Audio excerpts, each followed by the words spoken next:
Good afternoon from the internet. Excuse me. Good afternoon from the Johnson Space Center in Houston, and welcome to our Expedition 40 mission overview briefing. I'm Dan Hewitt. Just 1 week from today, 3 new crew members will be launching to the International Space Station to join Expedition 40 already in progress. Here to give us a look at what's ahead for the crews over the next couple of months, we have Dan Hartman, Deputy Program Manager of the International Space Station Program, and also Greg Whitney, who will be the lead flight director for Expedition 40.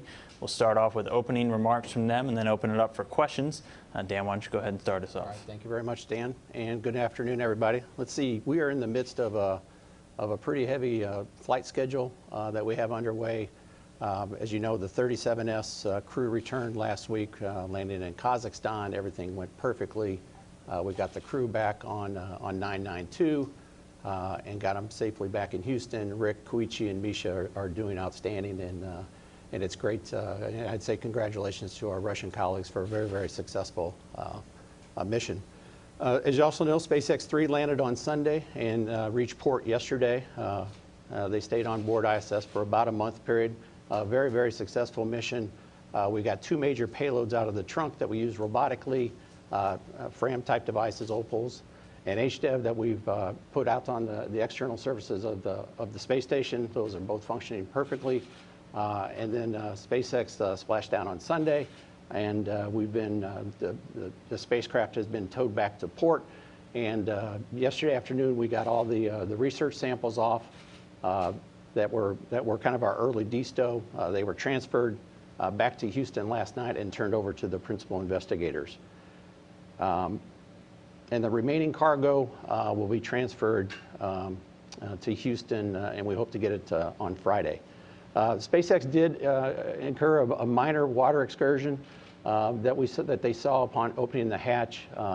It has not caused us any impacts that we know of, and so we'll be looking into that further. But the Dragon will be moving from the Hawthorne area, from the Long Beach area, over to McGregor, where they'll do some further inspections. But again, no impacts that we're aware of right now. Also on that return, as we work through our EVA issues, numerous EMU-related items were returned, a lot of water samples, filters, 2 of the fan pump separators, which we believe is what clogged, or we know that's what clogged for the EMU suit where we had water in the helmet. So all that will be brought back home, and we'll do some investigation work and try to get to a root cause on that. And we also brought home the 3015 suit, so that was a major thing for us as well. In addition, we brought back 3 of the cards that were in the failed external MDM that we experienced about a month ago. So we'll bring those back. We'll try to understand the failure mode and make some improvements on future cards if required. The R&R of that MDM did happen during the SpaceX 3 mission. It was completely successful.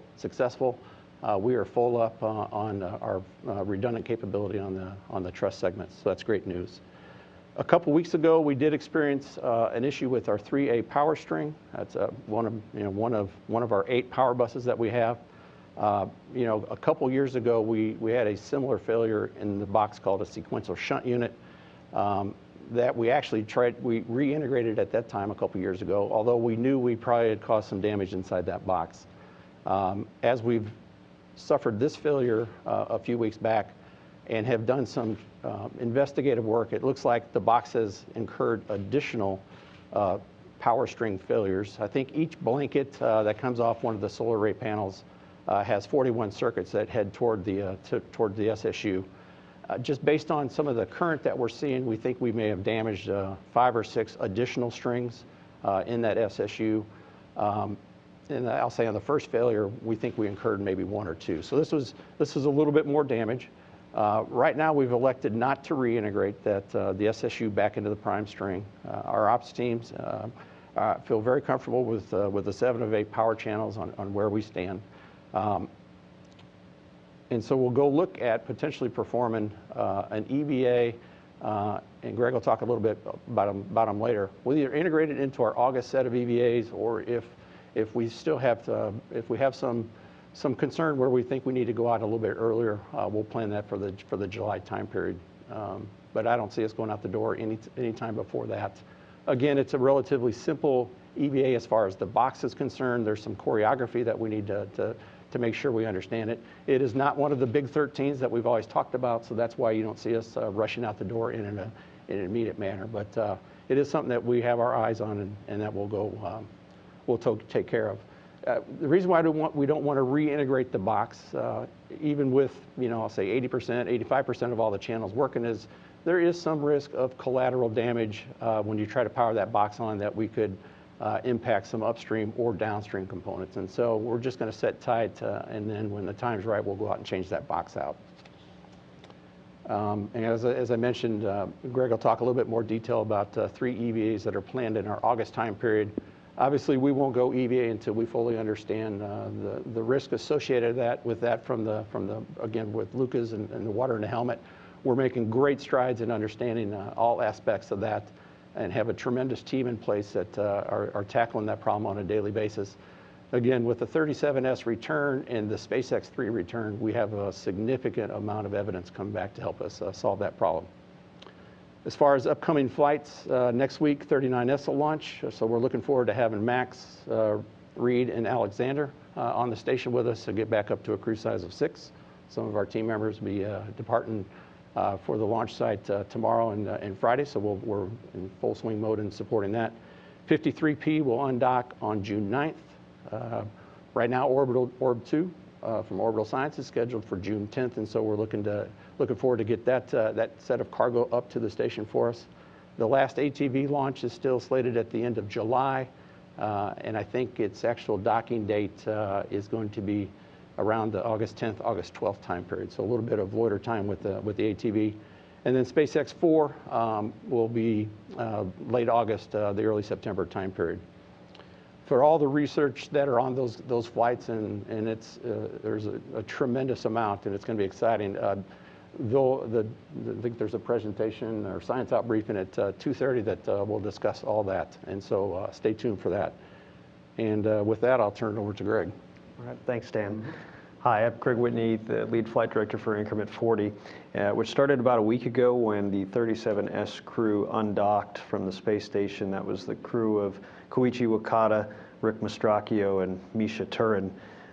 They're going to be, let's see, the Increment 40 crew that's up there right now, Steve Swanson, Oleg Artemiev, and Alexander Skvortsov, will be joined on May 28th by the 39S crew of Reed Weissman, Max Sarayev, and Alexander Gerst. Reed Weissman, this is his first space flight. He was selected as a NASA astronaut in 2009, and he completed training in 2011. Max Sarayev, who's the Soyuz commander, he is a veteran cosmonaut where he spent 169 days in space as an Expedition 21-22 flight engineer, and he was also the Soyuz 20 commander at that time. In addition to those tasks, he performed a 6-hour EVA to complete the integration of the MRM-2 module. Alexander Gerst is also a first-time flyer along with Reed. He's an ESA astronaut from Germany, and he was selected in 2009, and he was assigned to this crew in 2011. The 39S crew departed from Moscow. You can see them here on the video. They left for Baikonur on May 15th. Their first Soyuz fit check, which you can see there in the video, was May 16th. And they're going to continue their preparations in Kazakhstan for launch at 2:56 p.m. Central Time on May 28th. And they will be docking to the MRM-1 module, which is on the nadir underside of the ISS. About 6 hours later, they'll be doing a 4-orbit rendezvous. At the time of the 39 Soyuz docking, there's going to be 3 other vehicles attached to the ISS. 39S will be at MRM-1, like I said earlier. 38S, which is the current crew's vehicle, will be on MRM-2. Progress 55 will be on DC-1, and Progress 53 will be on the aft end of the service module. SpaceX, as Dan was mentioning, successfully completed their mission. They were berthed to the underside of Node 2, or the Harmony module, and they did that on May 18th and successfully splashed down in the Pacific. I'll go over the dates of the other major increment activity, and of course, this is all subject to change as our increment planning progresses But the first vehicle to depart following the arrival of 39S is going to be Progress 53, and that will be departing on June 9th. And then, as Dan mentioned, June 10th we'll be launching the Orbital 2 vehicle, and that will be launched from Wallops Flight Facility in Virginia and berthing to the Harmony module, and that will be scheduled for June 13th.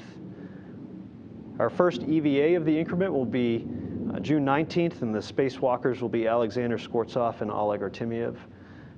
In that EVA, they will be going ahead and putting a new comm system antenna on the SM, and they'll be also deploying a payload boom, performing several experiments, and taking photos of the Russian exterior. So going into July, on July 11th, we are planning the unberthing of Orbital 2. And then on July 22nd, we'll be undocking Progress 55 from the Pirs docking compartment, or DC-1. And then July 23rd, we'll be launching the 56P, or 56 Progress, from Baikonur, and that will be docking to the ISS 6 hours later to the DC-1 module. And then to finish up July, we'll be launching ATV-5, which is the final ATV scheduled, and I would pronounce its name, but I think I would only disappoint my French teacher and my Canadian astronauts if I tried that, so we'll just call it ATV-5 now. But we'll be docking ATV-5 in August 12th right now. August is going to be a really busy month for us. In addition to ATV-5, we're also going to be launching SpaceX-4 at this point. We're targeting August 8th at this time, but as we said, those dates are scheduled to change, and typically it would dock to the ISS 2 days later. And then on August 20th, we have the second Russian EVA, so Russian EVA 39. Again, the spacewalkers will still be Alexander Skvortsov and Oleg Artemyev, and on that EVA, we'll be deploying a nano satellite, also an additional antenna, a wall antenna, and we'll be performing additional payload installations and retrievals. Along with the 2 Russian EVAs, as Dan mentioned, we are tentatively planning 3 US EVAs to occur in the August timeframe. Of course, that's all dependent upon our ability to get EVA capability back, planned EVA capability back. And we're closely following those recovery efforts, but I will go ahead and describe the content of those EVAs at this point. So EVA 27 will be conducted by Steve Swanson and Reed Weissman, and the main objective of that EVA is to go ahead and restore the thermal control system on the port truss, the P6 array, back to its original configuration. The second of the 3 EVAs will also be, will performed by Reed Weissman, but he'll be joined by Alexander Gerst at this time, and they will be stowing the failed pump module that failed back in December. They're going to be putting that near the airlock, and then we'll be installing a new set of power cables on the mobile transporter, and also improving our lighting and camera capability outside with putting additional, an R&R of the light on the lab module, and then we'll be trying to get a lens cover removed from a camera that's on the MT in order to improve its visibility. And then the final EVA that's planned will also be performed by Reed Weissman and Alexander Gerst, and this is all in preparation for relocating the PMM. And so we'll be going ahead and moving some cameras that are in the way of the PMM's new location, and in addition to some other tools that are stowed exterior.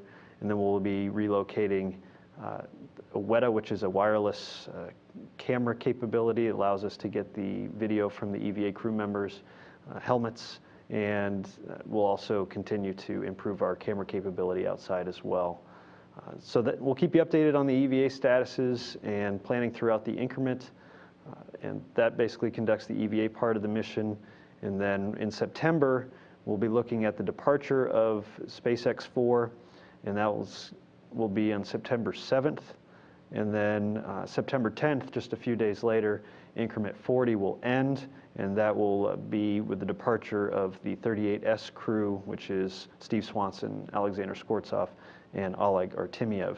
Reed, Max, and Alex will stay on board through November, and then they'll see the arrival of their Expedition 41 crewmates, which you see on this photo.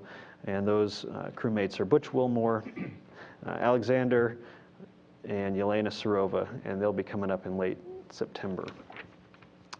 So as you can see, our key challenges for this increment are managing the slew of vehicle traffic that we have, in addition to the EVAs that are planned, and of course we also have a very ambitious utilization schedule as well on top of that.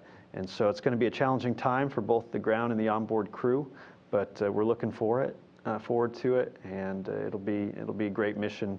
And of course, we'll have some more information regarding the science that we'll be conducting in that increment at 2:30. So thank you very much.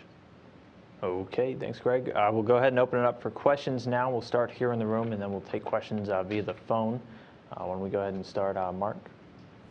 Thank you, Mark Carreau for Aviation Week. I have a couple of questions, and the first one has to do with the power channel loss. I just wondered, has that impacted at this point anything? You know, I'm especially looking at the science agenda, but you know, that could apply to different kinds of life support function or communication.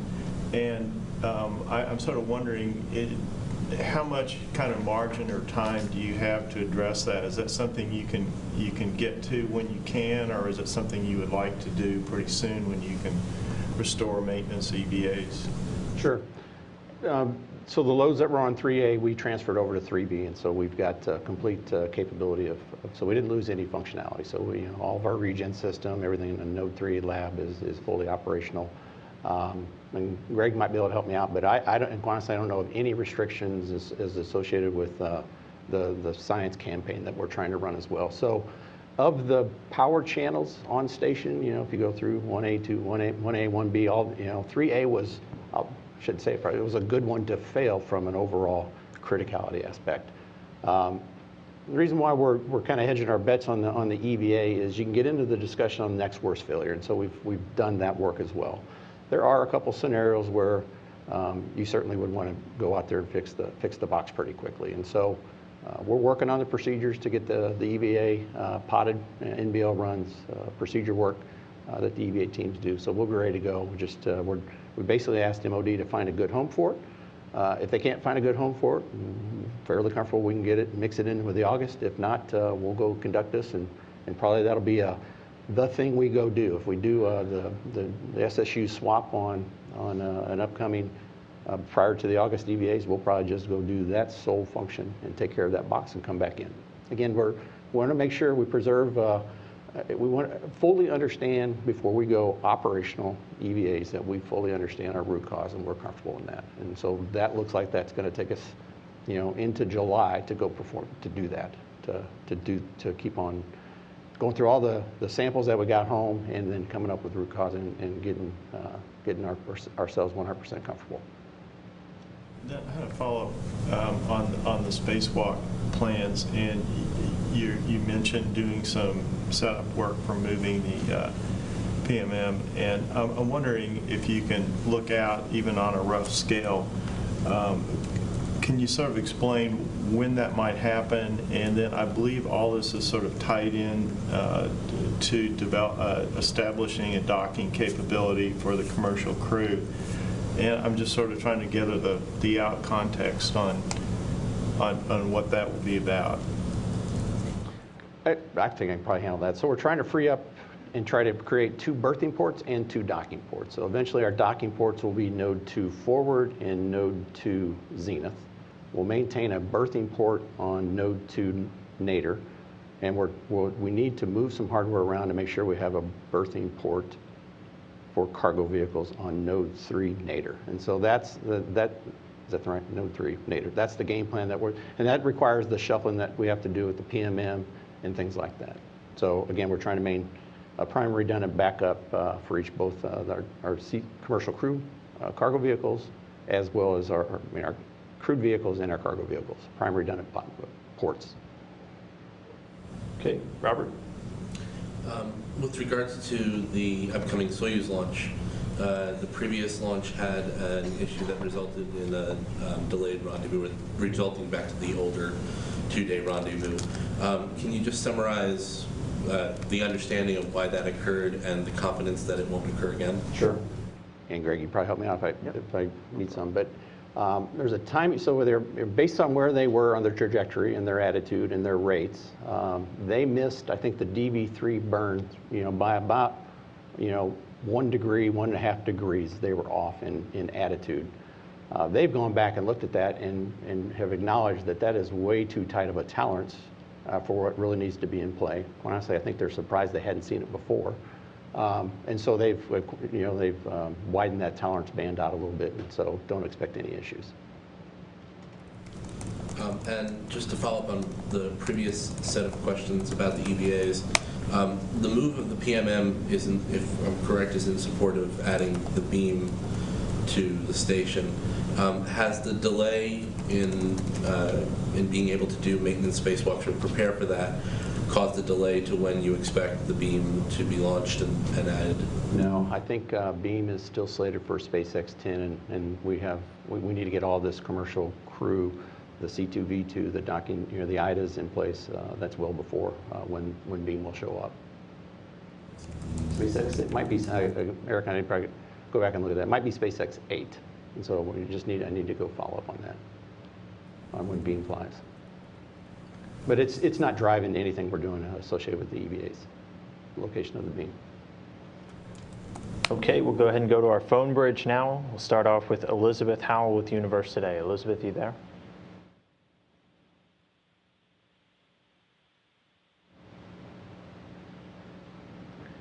Okay, moving on, let's try James Tutton with Valencia College Newspaper. James?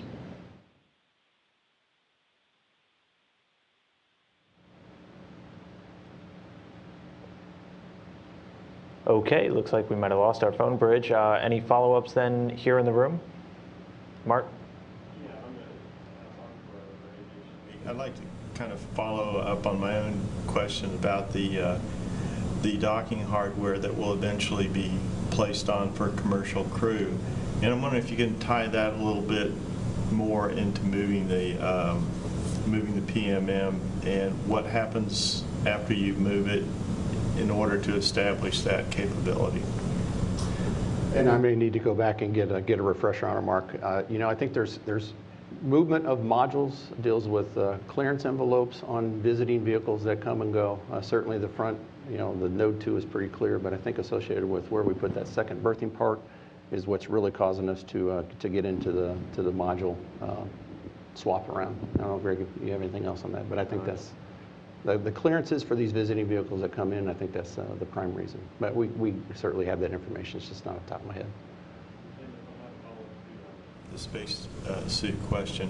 When you get to the point where you're resuming the so-called maintenance kind of spacewalk, how will you be postured in terms of spacesuits and equipment on the station, as opposed to sort of where you are now? And I guess what I'm looking at, is what kind of robustness or redundancy you'll have in components. Are you following some new sort of strategy in terms of troubleshooting? I know some of that's still being worked out, but I'm just trying to get a sense of how you'll go back into that again, because it seems like there will be some stuff that's piled up and maybe somewhat more urgency than there would have been a year or so ago when you had to stop.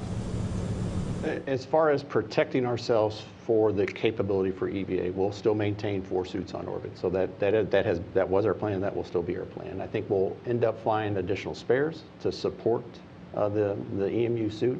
That might be some additional fan pump separators that we have, certainly filters and stuff like that. So those are the main, and I would also say we'll probably do a more aggressive water sampling and bringing water samples back home.